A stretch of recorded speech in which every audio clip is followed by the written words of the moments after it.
All right, let's dive deep into Genesis chapters 5 through 9. Ooh, okay. It's going to be a journey, believe me, from Adam all the way to Noah. Wow. And, it's packed with things you just wouldn't expect. Like what? We'll be using the ESV Bible, of course. Okay. But also, I found this really cool YouTube video. Oh, nice. It's called Noah's Flood, Mercy, and Judgment by a guy, Graham King. Okay, yeah. Get this. Did you know that people were living for like hundreds of years before the flood happened? Really Yeah. Crazy, right? wild. Plus, there's this whole hidden message thing going on in the names of Adam's descendants. I mean, how about that? Oh, intriguing. Right. Yeah, those chapters really lay the groundwork for so much that comes later on in the whole Bible, don't they? Oh, absolutely. Creation, sin, then judgment, redemption, Right. and of course, that big covenant between God and, well, humanity. Yeah. So let's jump right in. Okay. Genesis 5, it's basically like a family tree, Right. but it's full of these super long lifespans. Yeah, no. Adam lived to be 930 years old. Whoa. His son, Seth, 912 years. Gosh, imagine all the stories they must have had. I know, right? Centuries worth. It's mind-blowing, isn't it? And then you realize, like, generations overlapped. Oh, yeah. Adam was actually alive when Noah's dad, Lamech, was born. Wow. I mean, think about that long lifespan could mean maybe the world was different before the flood, or even, like, different genetics than we have today. Yeah, it makes you think, what would it be like to have that much time to, really gain wisdom and knowledge? I know, right? Out of all those long-lived people, though, there are two that I think are super interesting. Oh, he. Enoch and Methuselah. Ah, yes, Enoch. He's a fascinating character. is. Described as walking with God. He never actually died, not in the normal way anyway. Right. God just took him. Oh, wow. And get this, he's considered the first, recorded prophet Oh, really? in the Bible. And one of his prophecies about judgment, it's even quoted in the New Testament. Wow, so he was foretelling judgment. That's pretty intense. Yeah, it is. And then there's Methuselah. I mean, the oldest person in the Bible, 969 years old. It's incredible, isn't it? And his name, Methuselah, it means his death shall bring, and guess what? Ah. The year that he died, well, that was the same year the flood came. Oh, wow. Like a prophetic countdown. That's amazing. God's mercy, giving everyone all that time to change their ways. Yeah. With Methuselah's long life as this constant, reminder of what was coming. Okay, so moving on to Genesis 6. Okay. We hit some pretty puzzling stuff. Oh. The sons of God and the Nephilim. Yes. I mean, this passage, it sparked a lot of debate over the years. Yeah, definitely. Genesis 6 describes, well, a world spiraling into wickedness, just corruption everywhere. Right. And then, boom, we're introduced to these mysterious sons of God who take human wives. Okay, and who are these sons of God exactly? That's the million-dollar question, right? The video by Graham King, he suggests that they're like fallen angels. Fallen angels. Yeah, ones that rebelled against God. Okay. What do you think? Well, it's definitely complicated. That term, sons of God, it pops up in other places in the Bible, too. Yeah. Often it seems to be talking about, heavenly beings. So the idea that these beings could actually interact with humans, well, it really makes you think about, the nature of the spiritual world. Yeah. And how it affects our physical world. Right, right. It's a lot to consider. Now, their kids, the Nephilim, they're often depicted as, giants, right? Often, yeah. And the word itself, I looked it up, it means fallen ones. Mm. And they're described as these mighty men and, men of renown. Right, but it seems like their strength and fame were tied to violence. Yeah. And just bad things in general, outing to the wickedness that God was so grieved by. Right, so their presence seems to, symbolize the growing chaos and, the moral decline of that time. Yeah, I think you're right. Ultimately leading to God's decision to bring the flood. Right, but even amidst all that darkness, Yeah. there's this glimmer of hope.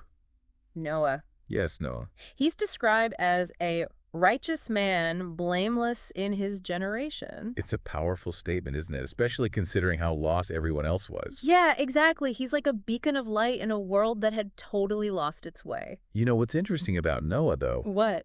he wasn't actually perfect. Really? Yeah, the Bible hints at, his struggles later on with temptation, reminding us that even the people chosen by God, they have their flaws too. Yeah, so God instructs Noah to build the ark. Right. Gives him very specific instructions about its size, the materials, even using pitch. Ah, the pitch. That's an interesting detail, isn't it? Yeah, it was, I guess, to make it waterproof. Yeah, it was, but I think it also had a deeper meaning, symbolizing atonement. Oh, interesting. That idea of reconciliation with God, Mm. kind of foreshadowing the ultimate atonement that, well, would come through Jesus.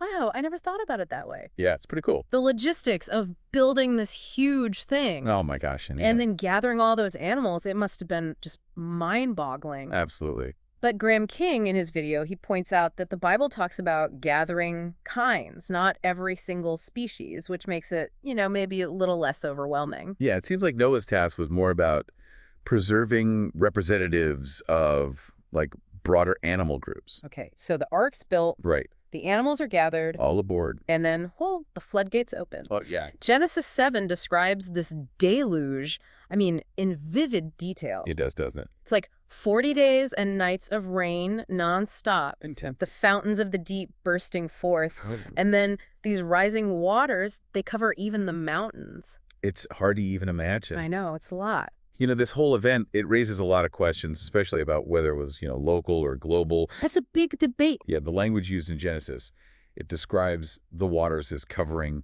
all the high hills under the whole heaven. Right. So that kind of points to, a worldwide event. Yeah, and Graham King, in his video, he makes some pretty compelling arguments for a global flood, He does, doesn't he? especially highlighting that covenant God makes with Noah, to never destroy the earth by flood again. Right. If it was just a local flood, well, why would that even be necessary, right? Yeah, there have been plenty of local floods since then. Exactly. So yeah, the covenant seems to imply that this was like a catastrophic event on a scale never seen before. Right, something that would just mark human history forever. Absolutely. Imagine being Noah, Oh my gosh. Yeah. stuck inside that ark for 370 days. With all those animals. I know, what a journey. It really is an incredible story of like survival and faith. Yeah. And that number 8 represented the 8 survivors. Oh, yeah. It's symbolic, isn't it? Of New beginnings, resurrection, like this fresh start after all that devastation. And then we have this whole, sending out the raven and the dove. Oh, yeah. It's such a powerful image of hope It really is. and renewal, starting fresh. The raven, it's often connected with death. Doesn't come back, but the dove, Right. a symbol of peace, new life, it eventually returns. Yeah. And it's got this olive leaf Oh, wow. showing that the waters are receding, land's appearing again. Yeah. It's beautiful, isn't it? The world being reborn after the flood. Yeah, it really is. And that brings us to Genesis 9, which is all about God's covenant with Noah and, this new era for humanity. Yeah, it's a pivotal moment in the Bible. Yeah, God not only promises never to flood the earth again, Right. but also gives Noah and his descendants, dominion over animals. Dominion. Yeah, and allows them to eat meat, although not with the blood, Right. and the sign of this covenant, Yes. the rainbow. It's beautiful, isn't it, that this natural phenomenon has become such a lasting symbol of God's promise? Yeah, it's amazing how just seeing a rainbow can make you think of that ancient promise and God's faithfulness. I know, right? But even in this new beginning, we get a reminder that humans, well, we make mistakes. Oh, right. Story of Noah's drunkenness and what his sons do, it shows that even the righteous can mess up. Yeah, it's a sobering reminder that human nature, even after something as huge as the flood, Yeah. it's still, well, prone to weakness. It's a powerful story, a reminder of God's judgment, Yeah. but also his mercy, destruction, and then renewal. And the establishment of this covenant that applies to all of humanity. It's a lot to unpack. What stands out to you the most from all of this? The way judgment and mercy are woven throughout these chapters, it's really profound. It Yeah. reminds us that God hates sin, but loves humanity. Right. And he's always offering us a way back to him. I couldn't agree more. What about you? So much has resonated with me. The incredibly long lifespans, those mysterious sons of God, Right. the global flood, the covenant. It's all so much to think about. It is, isn't it? So, dear listener, what about you? What's resonated with you the most? We've covered so much ground, and our exploration isn't over yet. It isn't. Join us as we sort of unpack the deeper symbolism and, the theological meaning of these chapters in part 2 of our deep dive. Can't wait. So we've been going through these really amazing chapters in Genesis, Yes, go to Sora. uncovering, stories of these super long lifespan, Right. a world just consumed by wickedness, Intense. and then this righteous guy, Noah, who's chosen to build this ark, Eagle Ark. and then, survive this crazy flood. Yeah, but these chapters, they're not just about the historical events, are they? No, absolutely not. They're like overflowing with symbolism and deeper theological meaning. Right. What kind of symbolism really jumps out at you? Well, the ark itself, it's more than just a big boat. Right. It's a powerful symbol of salvation Yeah. and refuge. It's funny you say that. I was thinking about that image, of God shutting Noah in the ark. Right. It's like God himself sealed the door, Yeah, protecting Noah and his family from all this destruction outside. exactly. It's like this beautiful picture of God's commitment to those who trust him. Yeah. And it kind of foreshadows the security we find in Jesus, Oh, yeah. who's often called our ark in the New Testament. That's a really cool connection. Right. So the ark symbolizes safety, salvation. Yeah. What about the flood itself, though? Mm. How should we, understand its symbolic meaning? Well, the flood, it's a powerful image of God's judgment on sin. Okay. It reminds us that God is holy Yeah. and righteous, Right. and he can't, just tolerate evil forever. But it's important to remember that judgment isn't like God's ultimate goal.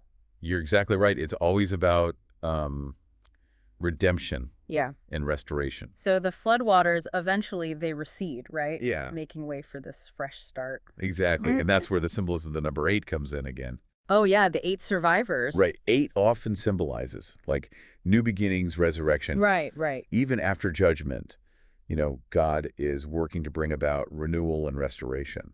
And that whole theme of renewal, it's so beautifully captured by that image of the dove Oh, the dove. coming back to the ark with the olive leaf. Absolutely. It's Yeah. such a powerful sign of hope Mm. and the promise of a new beginning. Yeah, and then looking ahead to the New Testament, Right. it's like no coincidence that the dove also symbolizes the Holy Spirit, Right. who brings new life and peace to those who believe. It all ties together. So we've got the ark symbolizing salvation, Right. the flood representing judgment, Okay. the dove representing the Holy Spirit. Yeah. What about that raven that Noah sends out first? Oh, the rays. What's like its significance? Well, the raven's a little more, ambiguous. It's Okay. often associated with death and the old world that the flood destroyed. Right. Maybe it's there to remind us that sin has consequences Yeah. and that clinging to the old ways can actually prevent us from embracing the new life that God offers. So the raven's like the past we got to let go of, Yeah. while the dove represents the future God's calling us to. I like that. And then, of course, we can't forget the rainbow. The rainbow, yeah. It's hard to see one and not think about God's promise to Noah. It's such a beautiful and lasting symbol of God's faithfulness. It is. This visible reminder that he won't destroy the earth with a flood again. Yeah. And just like the ark, it points to a greater covenant, the one God made through Jesus, Right. a covenant of grace and forgiveness for everyone who believes. There's so much symbolism packed into these chapters. Amazing, isn't it? It makes you wonder, what does it all mean for us today? Right. Why should we even care about these old stories? Well, they might be ancient, but the message, it's timeless, isn't it? Yeah. It speaks to something deep within us, Right. our need for redemption, that longing for a fresh start, and our hope for a future free from, the consequences of sin. It's like we're looking in a mirror, Yeah, We see ourselves in these stories. we do. Our flaws, our failures, that deep need for grace. Exactly. And just as God offered grace and mercy to Noah and his family, Yeah. he offers that same grace and mercy to us today Through Jesus. through Jesus. It's amazing how these stories, even though they happened thousands of years ago, I know. they're still relevant to us today. Yeah. They offer hope, encouragement, and I think a challenge to live in a way that honors God. I agree. And one thing that really gets me, What's that? the story of Noah getting drunk. Even after the Yeah. world was cleansed by the flood, Yeah. it shows that human nature, it doesn't just magically become perfect, Yeah, even the righteous, they can stumble and fall. Big It case. shows that we're all a work in progress. Yeah. Even after experiencing God's forgiveness and grace, we're Yeah. still prone to making mistakes. We are, but that's where God's mercy comes in, isn't it? Yeah, He doesn't abandon us when we mess up. thankfully. He's patient, Yeah. forgiving, always ready to pick us back up. It's so comforting to know that God continues to work in us, I know. through us, Yeah. despite our imperfections. He does. And speaking of imperfections, we were talking about how Noah, even though he was righteous, Yeah. he wasn't perfect. Right. But there's another important theme here. Okay.